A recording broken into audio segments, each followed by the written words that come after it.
The subject of this seminar is the veil of thoughts.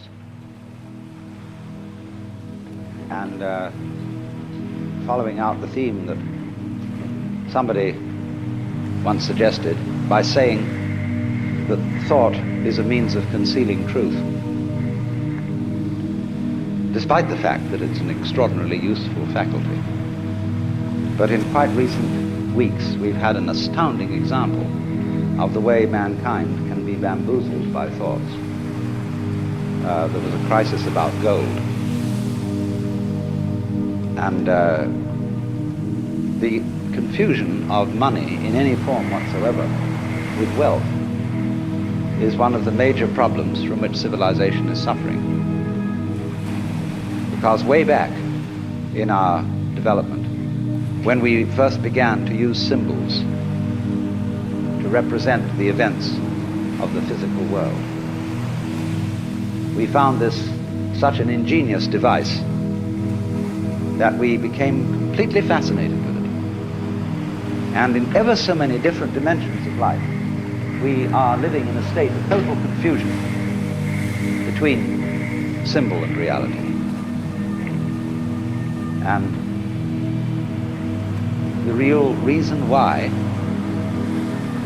in our world today, where there is no technical reason whatsoever why there should be any poverty at all, the reason it still exists is people keep asking the question, where's the money going to come from? Not realizing that money doesn't come from anywhere, it never did. Except if you thought it was gold. And then, of course, if to increase the supply of gold, use that to finance all the world's commerce, prosperity would depend not upon finding new processes for growing food in vast quantities, or getting nutrition out of the ocean, or getting water from atomic energy. No, it depends on discovering a new gold mine. And you can see what a nonsensical state of affairs that is, because when gold is used for money, it becomes, in fact, useless.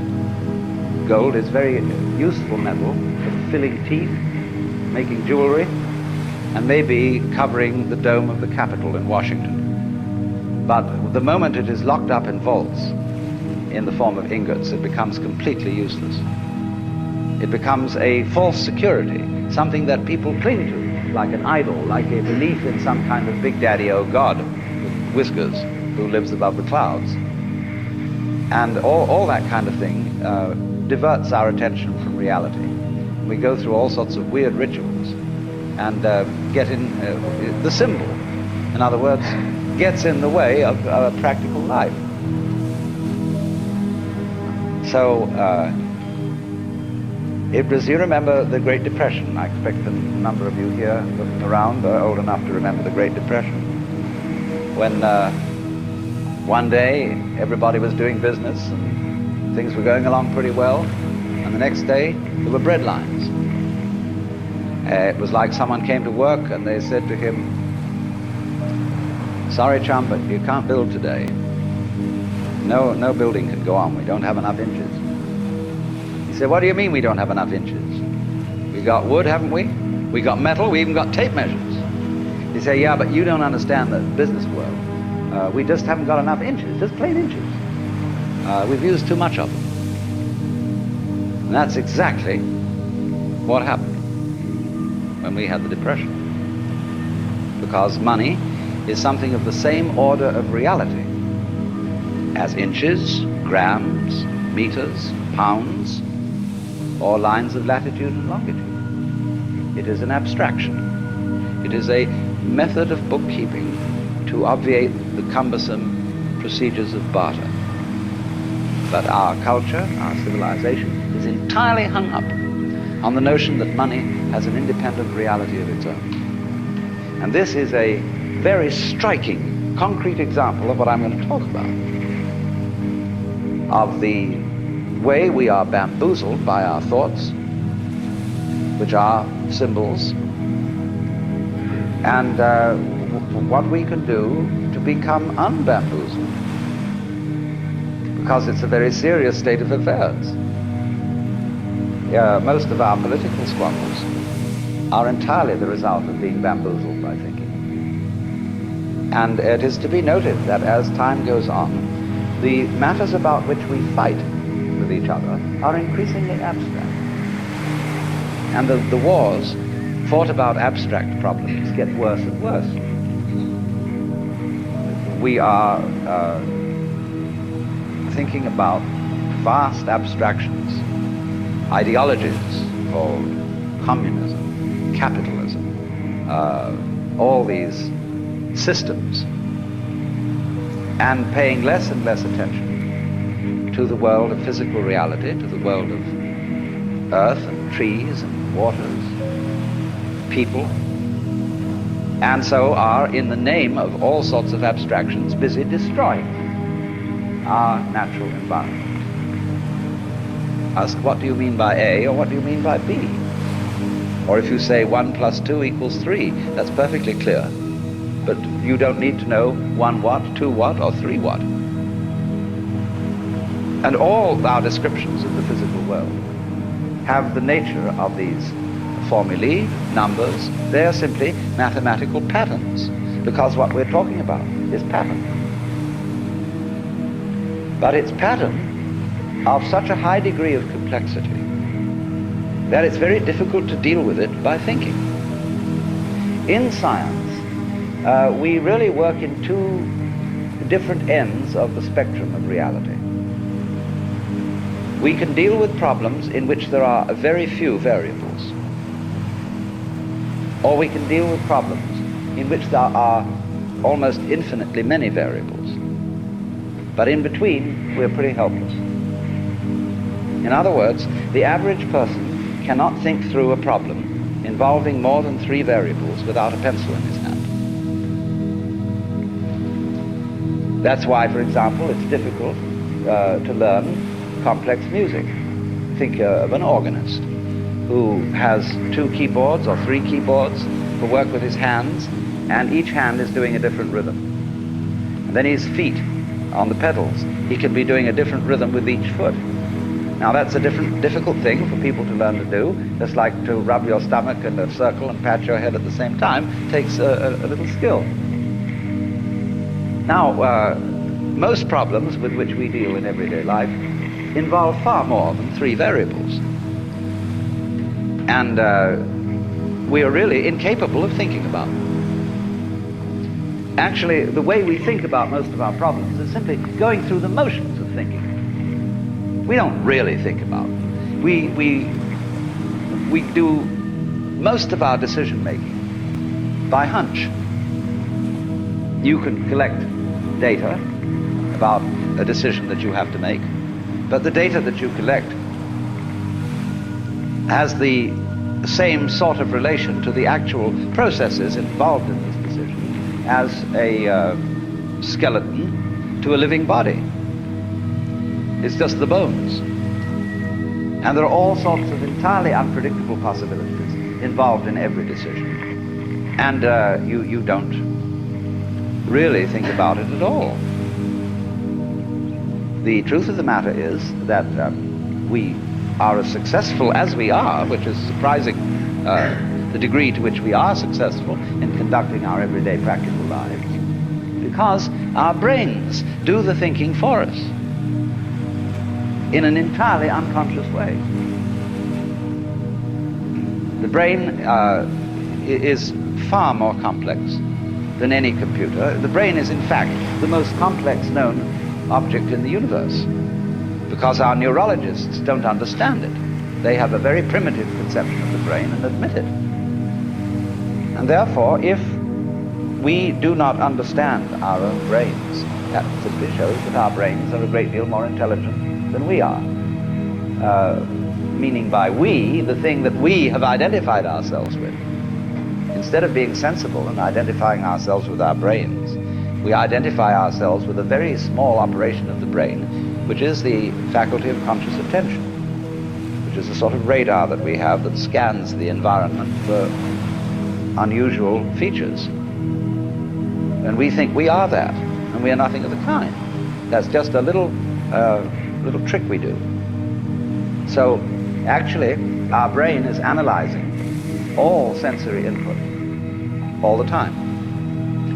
Analyzing all the things you don't notice, don't think about, don't have even names for. And so it is this marvelous complex goings-on which is responsible for our being able to adapt ourselves intelligently to the rest of the physical world. The brain is furthermore an operation of the physical world. But now you see, though, we get back to this question. Physical world. This is a concept. This is simply an idea. And if you want to ask me to differentiate between the physical and the spiritual, I will not put the spiritual in the same class as the abstract. But most people do. They think that 1 + 2 = 3 is a proposition of a more spiritual nature than, say, for example, a tomato. But I think a tomato is a lot more spiritual than 1 + 2 = 3. This is where we really get to the point. That's why in Zen Buddhism, when people ask what is the fundamental principle of Buddhism, you could very well answer a tomato. Because look how, when you examine the material world, how diaphanous it is. It really isn't very solid. A tomato doesn't last very long. Nor, for that matter, do the things that we consider most exemplary of physical reality, such as mountains. The poet says, "The hills are shadows, and they flow from form to form, and nothing stands." Because the physical world is diaphanous. It's like music. When you play music, it simply disappears. There's nothing left. And that for that very reason. So I tie a knot in the rope. And I move the knot down along the rope. Now, is it as it moves along the same knot or a different knot? We would say it was the same because you recognize the pattern of the knot. But at one point it's manila, at another point it's cotton, at another point it's nylon, and at another it's silk. And that's just like us. We are recognized by the fact that one day you face the same way as you did the day before. And people recognize your facing. So they say that's John Doe or Mary Smith. But actually the contents of your face, whatever they may be, the water, the carbons, the chemicals, are changing all the time. You're like a whirlpool in a stream. The stream is doing this consistent whirlpooling, and we always recognize, like at the Niagara, the whirlpool is one of the sights. But the water is always moving on. And we are just like that, and everything is like that. So there's nothing in the physical world that is what you might call substantial. It's pattern. And this is why it's so spiritual.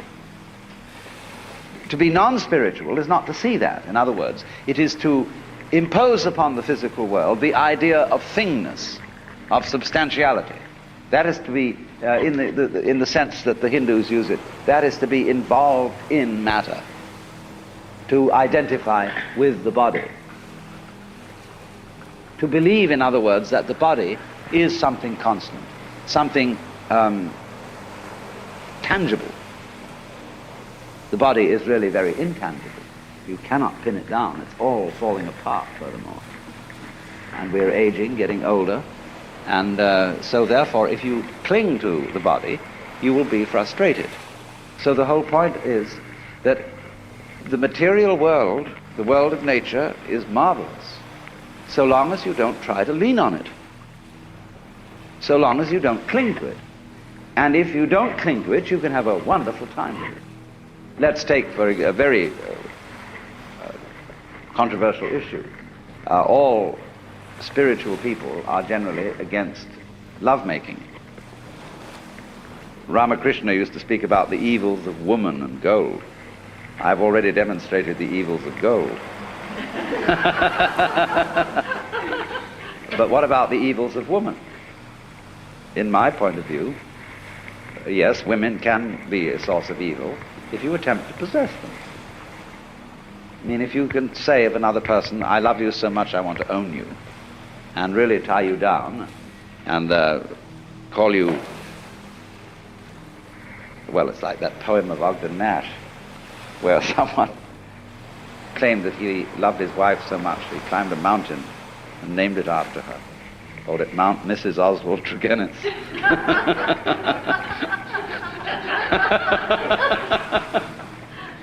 And so, in other words, if you try to possess people and you make your sexual passion possessive in that way, then of course you are trying to cling to the physical world. But you see, women are in a way much more interesting if you don't cling to them, if you let them be themselves and be free. And in my opinion, you can have a very spiritual sex life if you are not possessive. But if on the other hand you are possessive, then you're in trouble. So, but you know, the average Swami won't agree with that, because he confuses, by thinking that the body that I touch is something evil, he's hung up with it. It's like the story of the two Zen monks who were crossing a river, and it was the ford was very deep because of the flood, and there was a girl trying to get across, and one of the monks immediately picked her up, threw her over his shoulder and carried her across, put her down on the other side, and then the monks went one way and she went another. And the other monk had been in a kind of embarrassed silence, which he finally broke, and he said, do you realize that you broke a monastic rule by touching and picking up a woman like that? And he said, oh, but I left her on the other side of the river and you're still carrying her.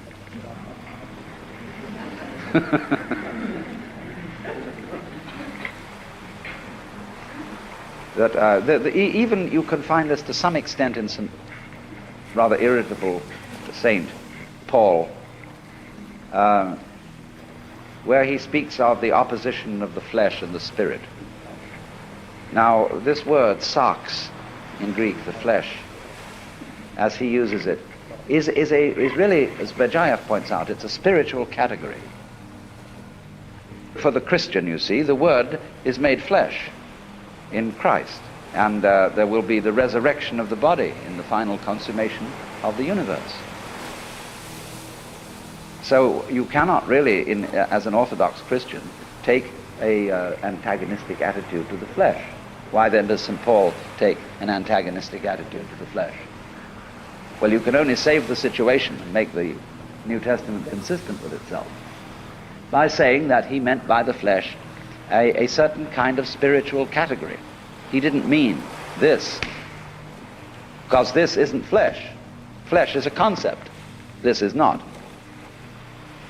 And so the flesh, or you might say, we talk about the sins of the flesh, they have entirely to do with certain hang-ups that we have about our bodies.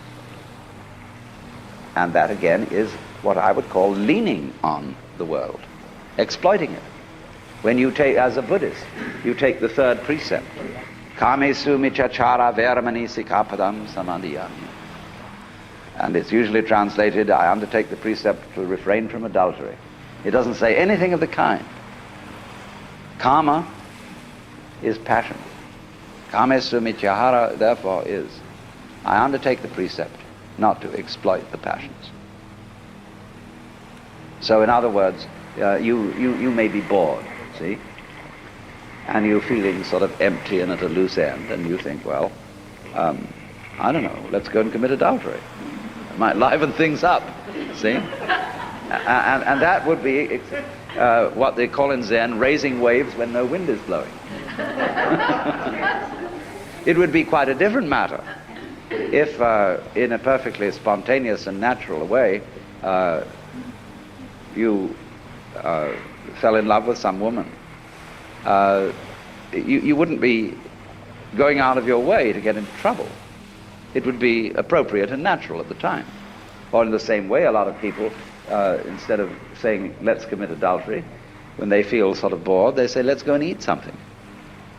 And so they become fatter and fatter and fatter because they're filling the spiritual vacuum in their psyche with food, which doesn't do the job. It's not the function of food to fill spiritual vacuum. So in this way, one exploits the appetites or the passions. So likewise also the fifth precept, Sura Merya Majjapamadhatana, is the list of intoxicating substances. And it doesn't say that you are not going to take them. It says you're not going to be intoxicated by them. In other words, a Buddhist may drink but not get drunk. I don't know how that applies to psychedelics, but that's another story. So one might say then that we are confused through and through about what we mean by the material world. And what I'm first of all doing is I'm just giving a number of illustrations which show how confused we are. And let me repeat this to get it clear, because it is rather complicated. In the first place, we confuse abstract symbols, that is to say numbers and words and formulae, with physical events, as we confuse money with consumable wealth. In the second place, we confuse physical events,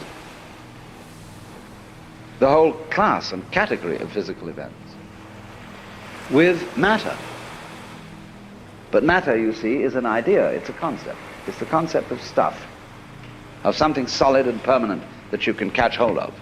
Now, you just can't catch hold of the physical world. The physical world is the most evasive, elusive process that there is. It will not be pinned down, and therefore it fulfills all the requirements of spirit. So what I'm saying then is that the non-abstract world, which Korzybski called unspeakable, which was really a rather good word, is the spiritual world. And the spiritual world isn't something kind of gaseous, abstract, formless, in that sense of shapeless. It's formless in another sense. The formless world is the wiggly world. There really is no way that the physical world is. In other words, the nature of truth. I said in the beginning, somebody had said that thoughts were made to conceal truth. This is the fact, because there is no such thing as the truth that can be stated. In other words, ask the question, what is the true position of the stars in the Big Dipper? Well, it depends where you're looking at them from. And there is no absolute position. So in the same way, accountants, a good accountant will tell you that any balance sheet is simply a matter of opinion.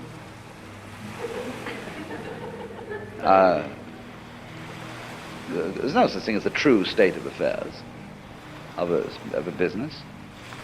But we're all hooked on the idea that there is, you see, an external objective world which is a certain way, and that it really is that way. History, for example, is a matter of opinion.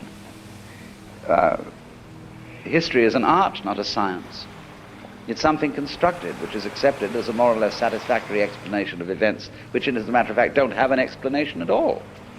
Most of what happens in history is completely irrational. But people always have to feel that they've got to find a meaning. For example, you get sick, and you've lived a very good life, and you've been helpful to other people and done all sorts of nice things. And then you get cancer. And you say to the clergyman, why did this have to happen to me? And you're looking for an explanation, and there isn't one. It just happened that way. But people feel if they can't find an explanation, they feel very, very insecure. Why? Because they haven't been able to straighten things out. The world is not that way. So the truth, in other words, what is going on, is of course a lot of wiggles. But the way it is is always in relation to the way you are.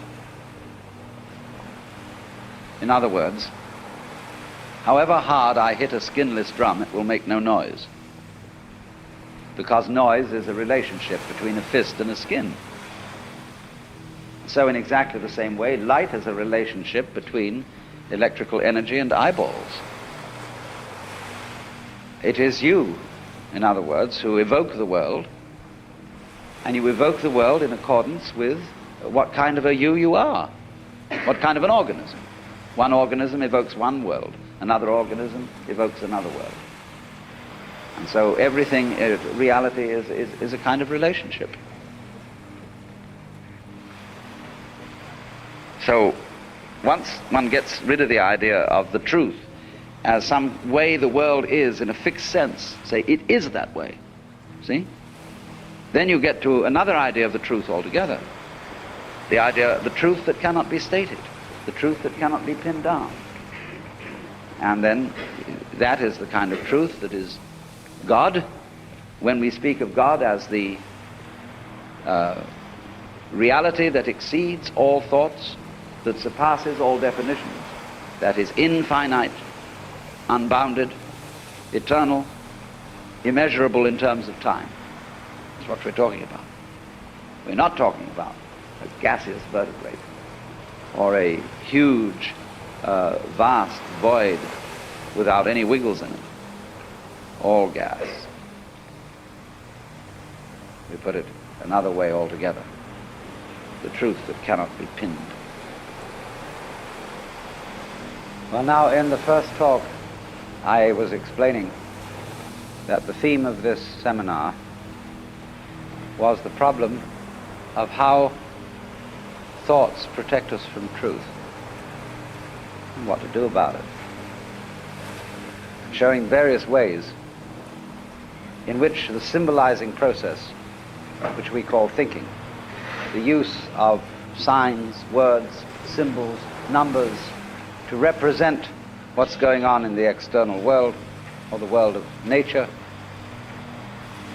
it leads us into a curious confusion that we confuse the symbolic process with the actual world.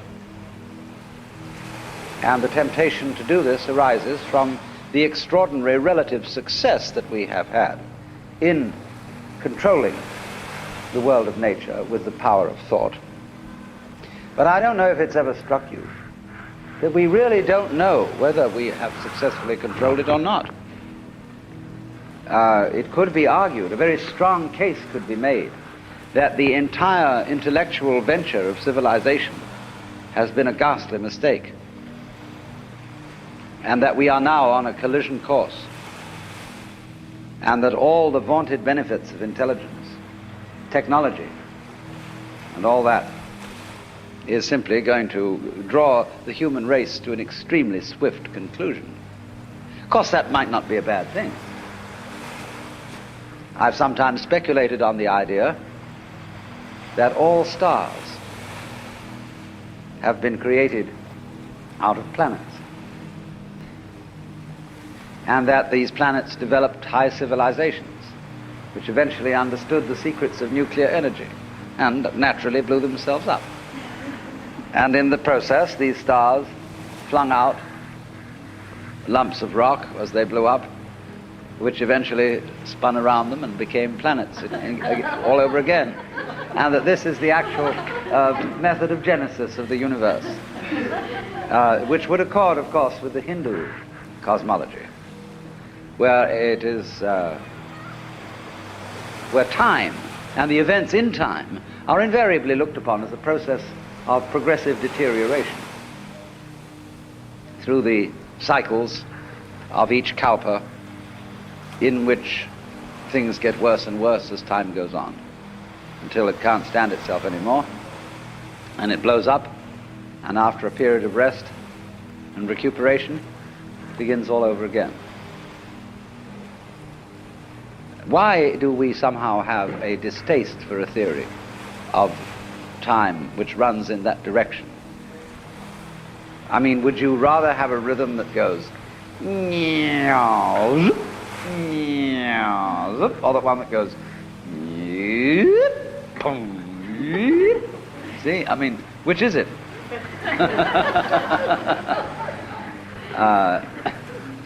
Or do you want one that's going up always?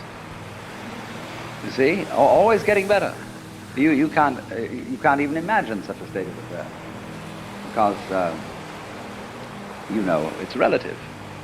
As you succeed in life, you simply well, there was a communist, a Russian philosopher who accused the communists in their various 5-year plans and progressive notions, wherein people were always preparing for tomorrow, of converting all human beings into caryatids. Now, a caryatid is a pillar shaped in a human form which supports a roof. And he said, you are turning all men into caryatids to support a stage upon which others will dance. But of course, they never will. You have one row of caryatids supporting a floor, and very soon your children are the next row of caryatids supporting another floor, so that it gets higher and higher, but we don't really know where we began, and we're always in the same place. Always hoping, always thinking that the next time will be it. And this, of course, is an eternal illusion. It's much better. Actually, one will be much happier to think that the future is simply deteriorating. I can explain that very simply. Human beings are largely engaged in wasting enormous amounts of psychic energy in attempting to do things that are quite impossible. As the proverb says, you can't lift yourself up by your own bootstraps. But recently, I've heard a lot of references in just general reading and listening where people say, we've got to lift ourselves up by our own bootstraps. And you can't. And you can struggle and tug and pull till you're blue in the face, and nothing happens except that you exhausted yourself.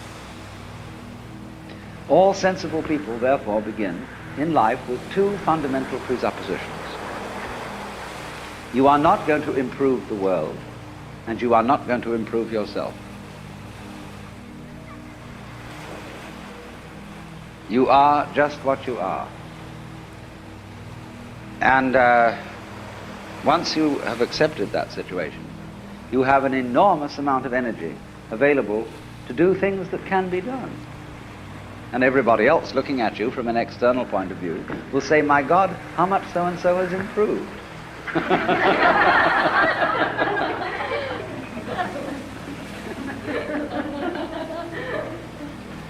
But I know, hundreds of my friends are at work on enterprises to improve themselves by one religion or another, one therapy or another, this system, that system, and I'm desperately trying to free people from this.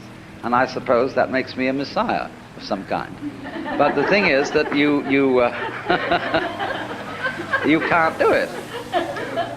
One very simple reason, which I think most of you are by now familiar with, is that the part of you which is supposed to improve you is exactly the same as that part of you which needs to be improved.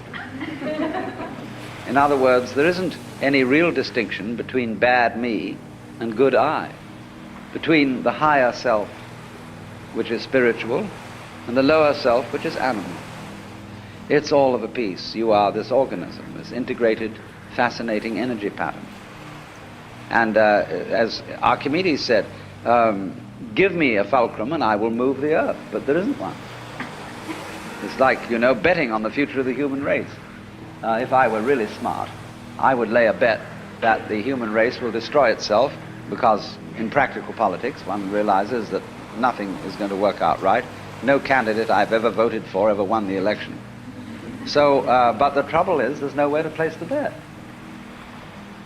And so, since I can't place the bet anywhere, I'm involved in the world and must perforce try to see that it doesn't blow itself to pieces. But the thing, I once had a terrible argument with Margaret Mead.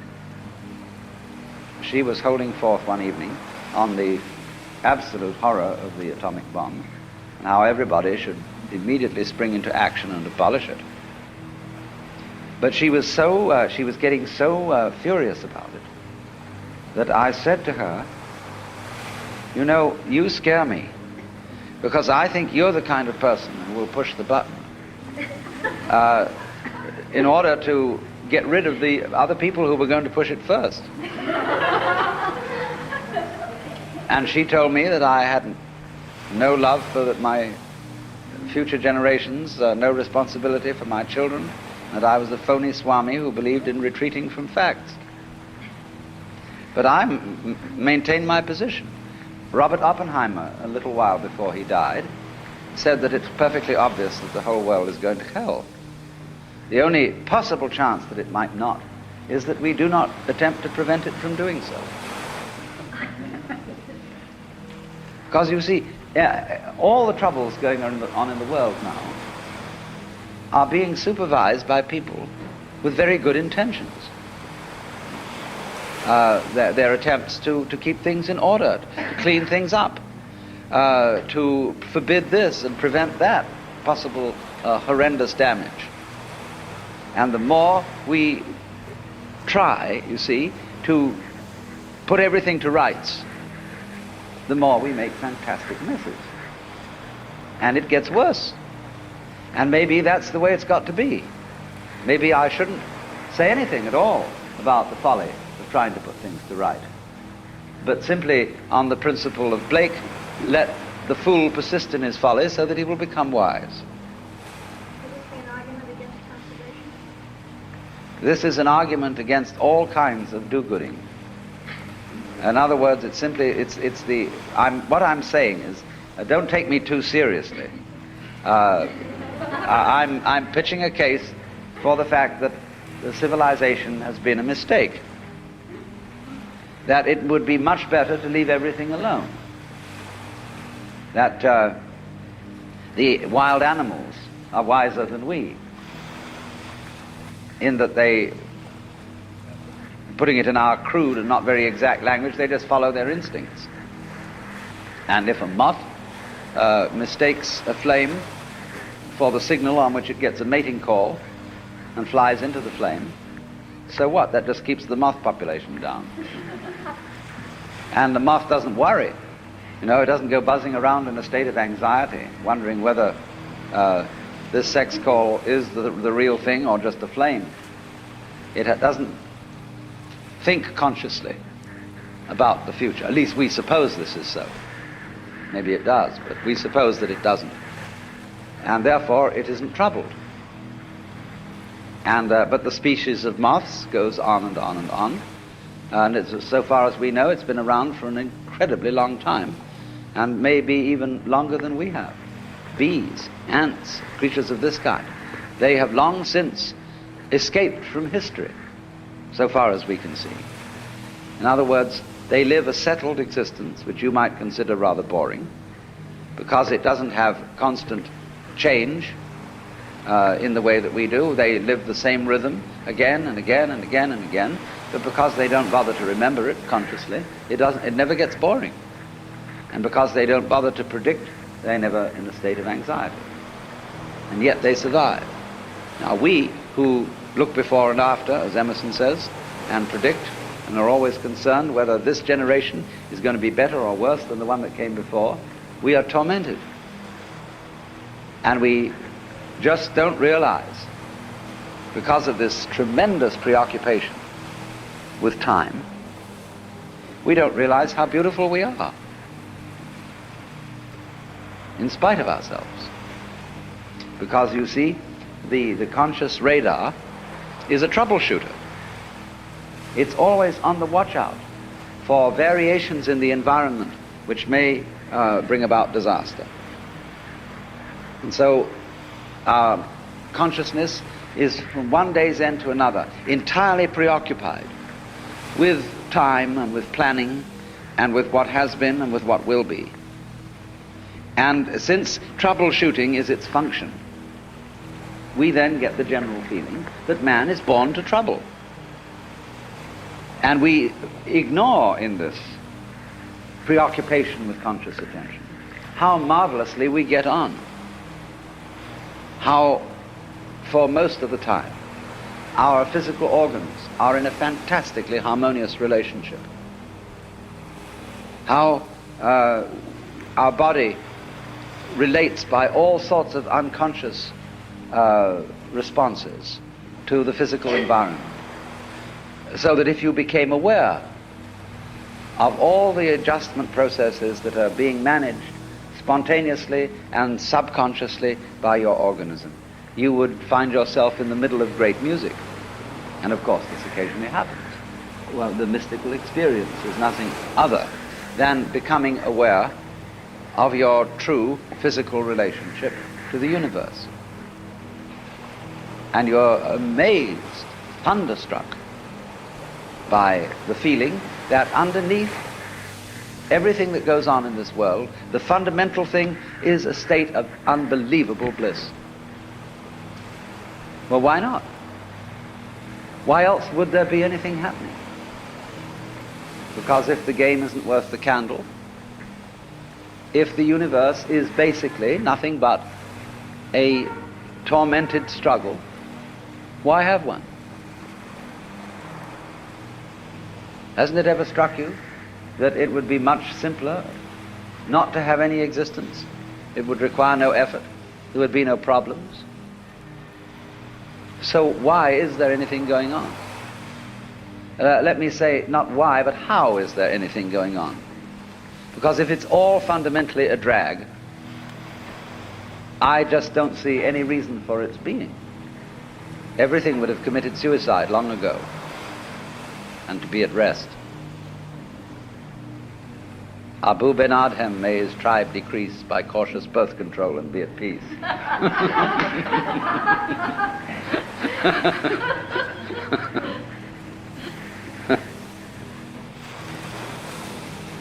So we might work on this possibility then, that civilization is a mistake, and that we've taken completely the wrong track and should have left things to nature, as it were. And of course this is the same problem that is brought up in the book of Genesis. Actually the fall of man in Genesis is his venture into technology, because in the Bible the Hebrew words for the knowledge of good and evil are connected with techniques. What is technically expeditious and what is not. Words connected with actually metallurgy. And to be as God, you see, when you eat of the fruit of the tree of knowledge and you become as God, means you think you're going to control your own life. And God says, okay, baby, you wanted to be God, you try it. But the trouble with you is you've got a one-track mind.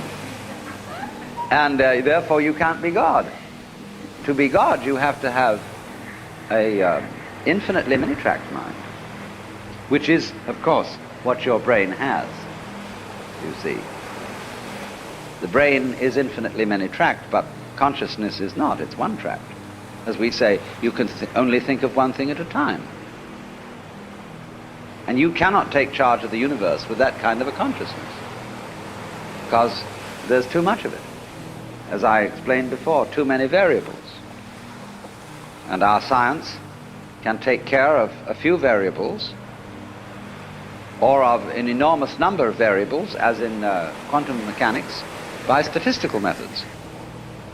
As we can use statistical methods to predict that most people will live to be 65 years old, at least, but we cannot say of any given individual whether he will live to 65 or not. That's what we wanted to know. But the problem is that the variables on each individual are too complicated. And we have not yet, you see, developed a science which can deal with, say, 50, 100, or 500 variable systems. It's too complicated to think about. The computers are going to help us.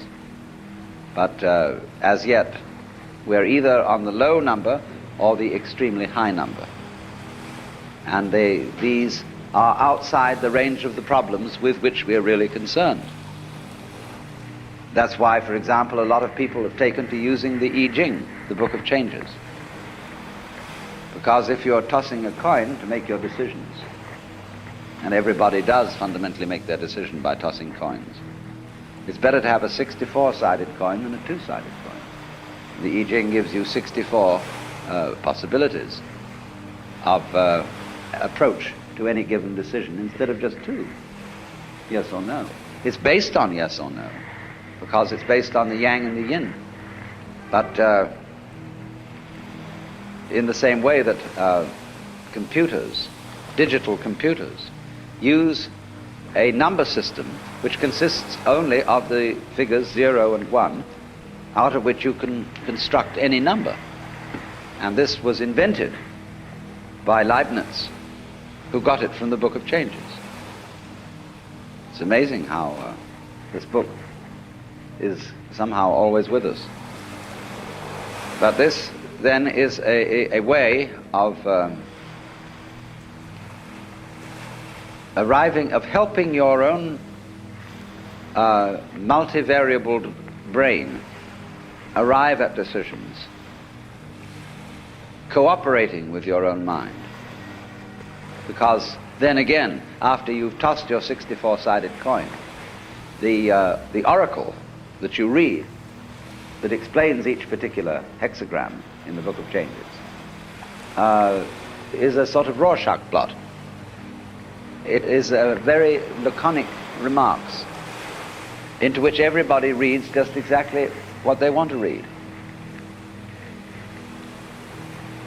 But that helps you make a decision by the fact that you don't really have to accept responsibility for it. See, then you can say, it told me. I consulted the oracle. Same way when you go to a guru. You say, my guru is very wise and he has instructed me to do this, that and the other. But it was you who decided on this guru. How did you know he was a good one? See, you gave him his authority because you picked him out. It always comes back to you. But we like to pretend it doesn't. But the thing is that oneself is certainly not the stream of consciousness. Oneself is everything that goes on underneath that, and of which the stream of consciousness is a mere, well, it has about the same relation to oneself as the bookkeeping does to a business. And if you're selling grocery, there's very little resemblance between your books and what you move over your shelves and counters. There's just a record of it. That's what our consciousness keeps. Now, supposing then we work with the argument that we've made an awful mistake in bringing out civilization, and we're not going to survive. Now, there are various things that can be said about this. Just as I made the joke that all stars used to be planets, one could say, well, is it such a good thing to survive? You know T.S. Eliot's Wasteland, where it says, this is the way the world ends, not with a bang but a whimper. But some people would rather end with a bang than a whimper. Some people are stingy, and they like to burn up their fire very gradually, conserving the fuel, and just keep enough heat going so that they get a long time. Other people prefer a kind of a potlatch situation, where they have a huge whiz-bang fire that goes out in a hurry. Now, who is right? Do you want to be a tortoise? You know, a tortoise that lives for hundreds of years, but drags itself around all the time, very slow, solemn? Or would you rather be some little hummingbird? Yeah, hummingbird, that's the thing. See, that dances and lives at a terrific pace. Well, you can't say one is right and the other's wrong.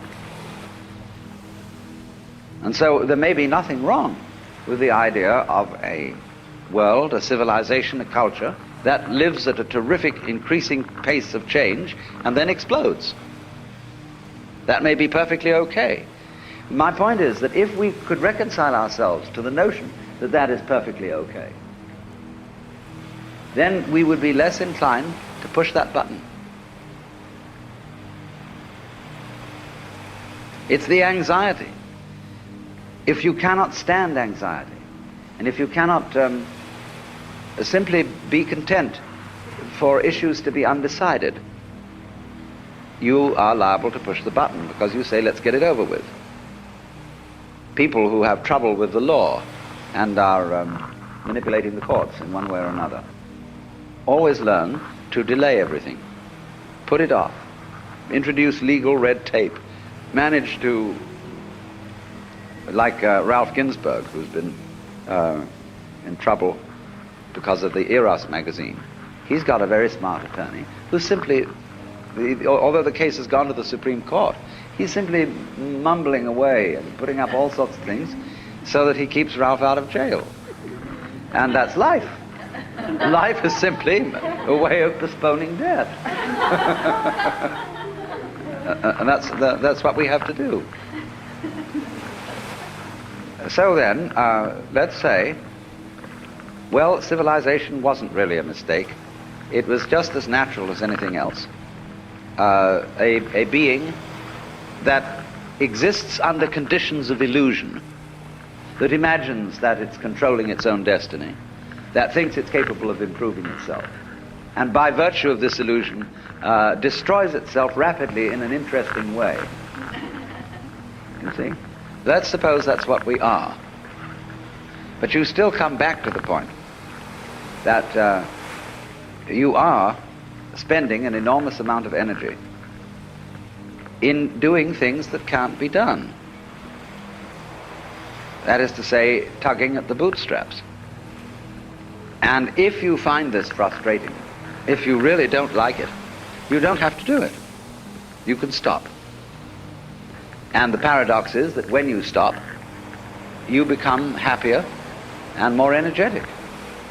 People always wondered about the Calvinists, because Calvinists believed that from the beginning of time, God had foreordained who was to be saved and who was to be damned. And you have no choice. Predestination. Therefore, the logical assumption would be that people who believed in predestination would be laissez-faire. They'll just sit and wait. There's nothing we can do about it. But Calvinists were quite other than that. They were very energetic people, too energetic. Very, very vigorously moral. They gave us the Protestant ethic. But they believed in predestination. Because you see, they simply had all the psychic energy which Catholics were dissipating upon wondering whether they were saved or not. See? And being in a state of fear and trembling about, have I made the right decision? Did I act rightly? And so on. So they didn't have as much energy as the Calvinists. So then in this day and age, we say, in the line of thought of psychiatry or of most schools of psychotherapy, it's important for you to accept yourself rather than to be in conflict.